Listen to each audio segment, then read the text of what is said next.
तो पाकिस्तान हर मोर्चे पर मात खा रहा है, मार खा रहा है।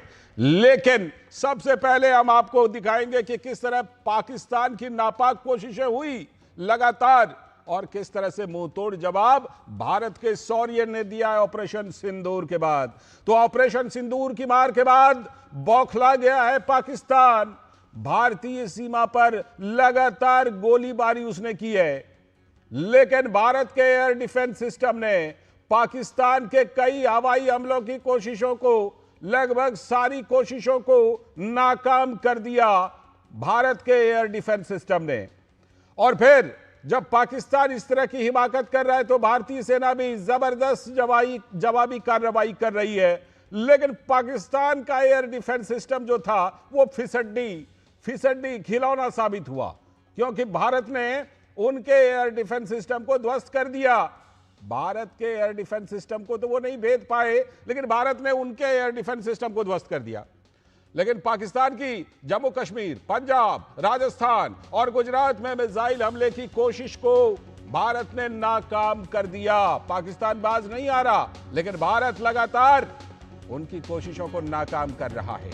भारत ने पाकिस्तान की हर एक मिसाइल को रोक दिया और बेअसर कर दिया। यह सब हुआ कैसे?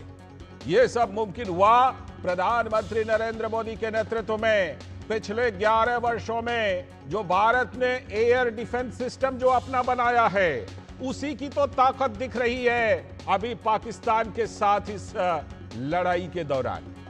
पाकिस्तान की कोशिशों को नाकाम करने के साथ ही भारत ने तेजी और सटीकता के साथ जबरदस्त जवाबी कार्रवाई की है। और इस बीच जब उधर मात खा रहा है तो जो पाकिस्तान का आजमाया हुआ नुस्खा है, एक बार फिर से भाड़े के टट्टू आतंकवादियों के सहारे आ गया है पाकिस्तान। लेकिन यहां भी मात मिली। सांबा सेक्टर में बीएसएफ ने पाकिस्तान द्वारा भेजे गए 7 आतंकवादियों को मार गिराया और सीमा पर तो भारतीय सेना मुंह तोड़ जवाब दे ही रही है। और इसी में पाकिस्तानी पोस्ट ढांढर, उसको जबरदस्त नुकसान हुआ है। इन सबके बीच प्रधानमंत्री नरेंद्र मोदी ने गुजरात के मुख्यमंत्री से फोन पर बात की है, तैयारियों का जायजा लिया है कि किस तरह से सीमावर्ती इलाकों में अगर पाकिस्तान लगातार जो अपनी नाकामयाब कोशिश कर रहा है, उसको किस तरह से मात दिया जाए। तो इन सब के बीच भारत लगातार अपने पक्ष को दुनिया के सामने रख रहा है।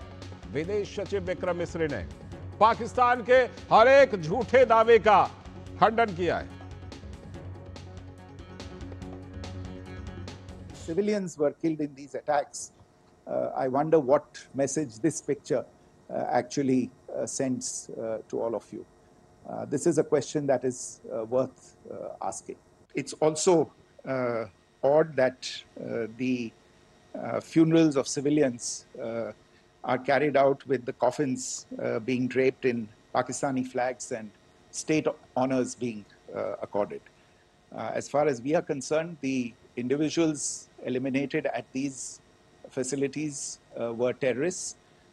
Giving terrorist state funerals may be a practice in Pakistan. Doesn't seem to make much sense to us. तो वहीं कर्नल सोफिया कुरैशी जो लगातार जानकारी दे रही हैं, उन्होंने लाहौर में भारत द्वारा डिफेंस सिस्टम को निष्क्रिय किए जाने के बारे में जानकारी दी है। आज सुबह भारतीय सशस्त्र बलों ने पाकिस्तान के कई स्थानों पर वायु रक्षा रडार और प्रणालियों को निशाना बनाया। भारत की प्रतिक्रिया समान क्षेत्र में समान तीव्रता के साथ की गई। यह विश्वसनीय रूप से ज्ञात हुआ कि लाहौर में स्थित एक वायु रक्षा प्रणाली को निष्क्रिय कर दिया गया। ये जो बातें हम आपको सुनवा रहे हैं, ये भारत सरकार की तरफ से प्रेस कॉन्फ्रेंस में कल ही कही गई थी। आज का प्रेस कॉन्फ्रेंस होना है जिसमें अपडेट, ताजा जानकारी भारत सरकार की तरफ से दी जाएगी। वो भी हम आपको जरूर सुनवाएंगे और दिखाएंगे। लेकिन इस बीच पूरे विश्व में तो पाकिस्तान की थू-थू हो ही रही है। पाकिस्तान के नेशनल असेंबली के अंदर वहां के सांसद भी पाकिस्तानी पीएम शहबाज शरीफ को बुज़दिल बता रहे हैं, जरा सुनिए, देखिए।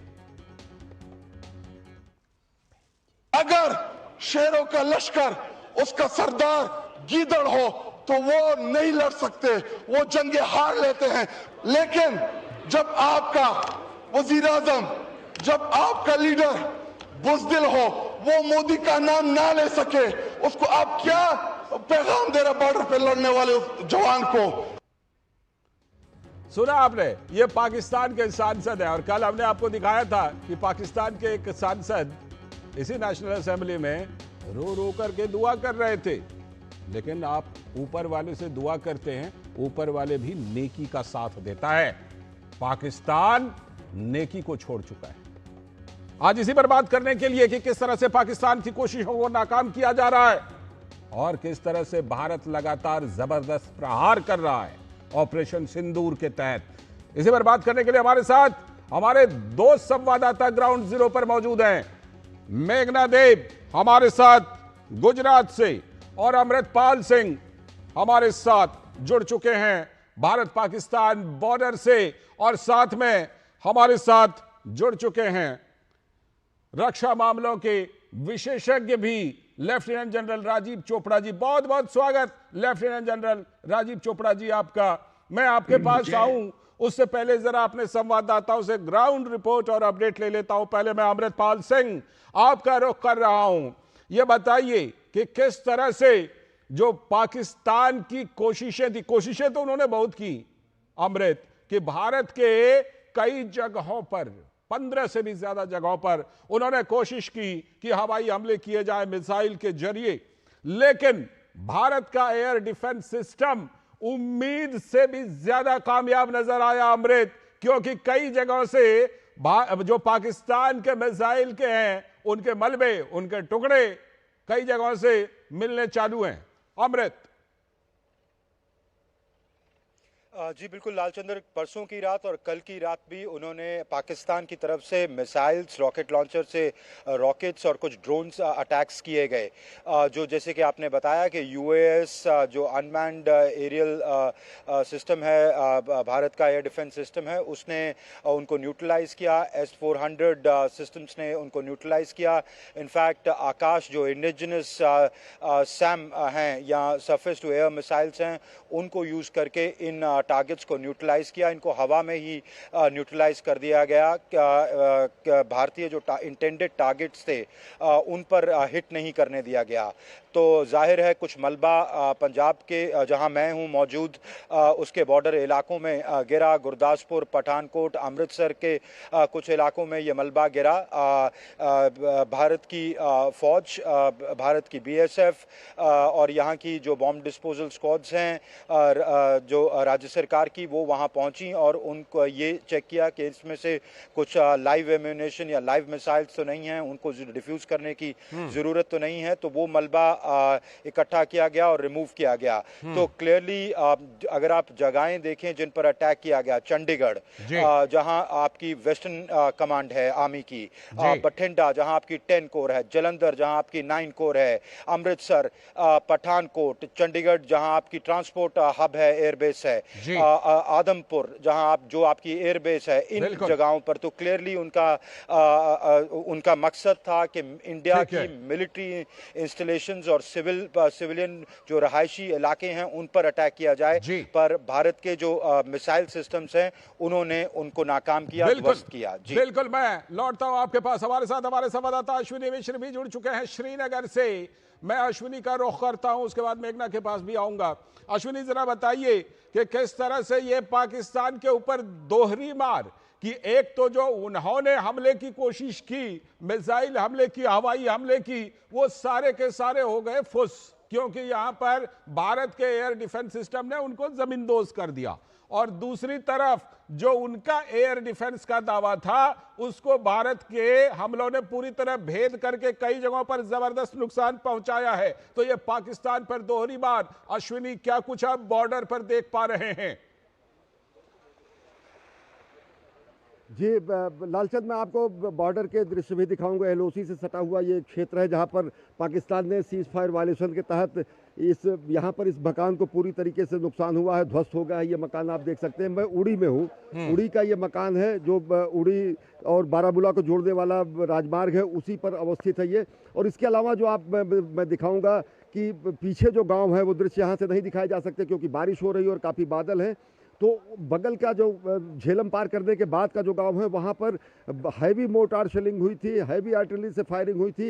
यहाँ से चंद किलोमीटर दूर ही यहाँ से लाइन ऑफ कंट्रोल है। तो काफ़ी पाकिस्तान ने रात के अंधेरे में अपने कायराना हरकतों का मुजाहरा करते हुए, उदाहरण देते हुए काफ़ी हैवी शेलिंग की है और काफ़ी इस क्षेत्र में रिहायशी इलाकों को निशाना बनाया गया है। सबसे बड़ी बात है कि भारतीय सेना ने केवल आतंकवादी ठिकानों को निशाना बनाया था, लेकिन पाकिस्तान की कायरता का सीधा सीधा प्रमाण है कि पाकिस्तान किस तरीके से आप देख रहे हैं लोगों के आशियानों को उजाड़ रहा है, लोगों के रोजगार के साधनों को उजाड़ रहा है, लोगों के रिहायशी इलाकों को निशाना बना रहा है। प्रत्युत्तर दिया गया है, माकूल जवाब दिया गया है। लेकिन इस क्षेत्र की अगर बात करें तो उड़ी में एक महिला की मृत्यु हुई है, साथ ही साथ एक महिला जो है गंभीर रूप से घायल है। अब से थोड़ी देर पहले उपराज्यपाल मनोज सिन्हा और राज्य की जो मेडिकल जो कि स्वास्थ्य मंत्री है इतू, वो दोनों लोगों ने उच्च अधिकारियों के साथ यहाँ पर आकर पूरा का पूरा मुआयना किया है। जीएमसी बारामूला में खुद इस समय राज्यपाल उपराज्यपाल मनोज सिन्हा मौजूद हैं, वहाँ पर घायलों से वो मुलाकात कर रहे हैं। लेकिन ये सीधा सीधा सबूत है पूरी दुनिया के सामने कि किस तरीके से पाकिस्तान हमारे रिहायशी इलाकों को निशाना बना रहा है। यहाँ से चंद किलोमीटर दूर ही लाइन ऑफ कंट्रोल है और उस पहाड़ी के उस पार से पाकिस्तान के लाइन ऑफ कंट्रोल से जो इंस्टॉलेशंस है, आर्मी इंस्टॉलेशंस है, वहाँ से हैवी शेलिंग की जाती है और जिसका नुकसान कहीं ना कहीं यहाँ पर लोगों को भुगतना पड़ रहा है। बावजूद इसके मैं ये बताऊँ कि स्थानीय प्रशासन ने यहाँ से लोगों को पूरी तरीके से इवैक्यूएट करके निचले इलाकों में भेज दिया है, बारामूला में भेज दिया है और वहां पर जो घायलों हैं उनके इंतजाम है पूरे उनके स्वास्थ्य का और देखरेख का। और आपके दूसरे सवाल का जवाब मैं लालचंद विस्तार से आगे दूंगा। बिल्कुल बिल्कुल, आप इसीलिए जुड़े रहिएगा। हालांकि मैं देख पा रहा हूं कि आप बारिश में खड़े हैं, लेकिन रहिएगा, मैं आपके पास लौट कर आता हूं। मेघना के पास चलते हैं। मेघना, करीब मुझे लगता है दो ऐसी जगहें थी गुजरात में भी जिसको पाकिस्तान ने, जहां पर रात में उसको भी निशाना बनाने की कोशिश की, हवाई हमलों की, वो कोशिश भी नाकाम। किस तरह से आप गुजरात में तैयारियां देख रहे हैं? क्योंकि प्रधानमंत्री नरेंद्र मोदी ने कुछ देर पहले गुजरात के मुख्यमंत्री से तैयारियों पर बातचीत भी की है। मेघना जी बिल्कुल, देखिए बातचीत की है प्रधानमंत्री नरेंद्र मोदी ने, खास तौर पर समीक्षा की है कि परिस्थिति क्या है और उसके साथ ही किस तरीके से जो मूवमेंट हो रहा है फोर्सेस का। लालचंद्र, हम आपको बता दें, चूंकि हम विजुअल्स में नहीं दिखाना चाहते हैं, काफी ज्यादा फोर्सेस का मूवमेंट सरहद की तरफ हो रहा है। गाइडलाइन का पूरा पालन करना चाहिए। कच्छ बॉर्डर, उसके साथ ही अगर हम देखें तो जी बिल्कुल, और बनासकांठा में अगर हम देखें, हम अभी कच्छ में हैं, लेकिन बनासकांठा, पाटन भी ऐसे जिले हैं जिनकी सरहद पाकिस्तान से लगती है और वहां पर भी काफी मैसिव मूवमेंट दिख रहा है फोर्सेस का। और ना केवल, क्योंकि देखिए ये जो गुजरात जो है ना केवल लैंड बॉर्डर शेयर करता है पाकिस्तान से, बल्कि उसके साथ ही कोस्ट लाइन भी जो है उसको भी सिक्योर करने की जवाबदारी जो है वो आर्म्ड फोर्सेस की है। तो उसके लिए भी आज मुख्यमंत्री ने एक बैठक ली थी जिसमें कि नेवी, कोस्ट गार्ड और उसके साथ ही अगर हम देखें बीएसएफ और जो भी सेंट्रल एजेंसीज हैं और उसके साथ ही गुजरात पुलिस भी शामिल थी। गुजरात में ऑर्डर्स निकाले गए हैं कि 15 मई तक कोई भी फंक्शंस में, इवेंट्स में ड्रोन का इस्तेमाल नहीं होगा और फायर क्रैकर्स नहीं इस्तेमाल किए जाएंगे। तो इस चीज पर पाबंदी लगा दी गई है। मुख्यमंत्री ने ये स्टेट इमरजेंसी ऑपरेशन सेंटर में ये भी देखा कि सैटेलाइट सिस्टम्स अच्छे से काम कर रहे हैं, कम्युनिकेशन अच्छे से काम कर रहा है कि नहीं। और इतना ही नहीं, जो हेल्थ डिपार्टमेंट है उसने भी सारे जिलों में एक तरीके से मीटिंग ली है जिसमें इंश्योर किया गया है कि कोई भी मेडिकल अनटूवर्ड इंसिडेंट अगर होता है तो उस इमरजेंसी के लिए तैयारियां पूरी होनी चाहिए। प्रशासन को और आरोग्य विभाग को बताया गया है। ठीक है, मैं लौटता हूं, आप सभी के पास लौटूंगा और साथ में जो रक्षा मामलों के विशेषज्ञ हमारे साथ लेफ्टिनेंट जनरल राजीव चोपड़ा जी, उनसे भी बात करूंगा जरूर। फिलहाल एक छोटा सा ब्रेक, आप सभी के पास मैं अभी लौटता हूं।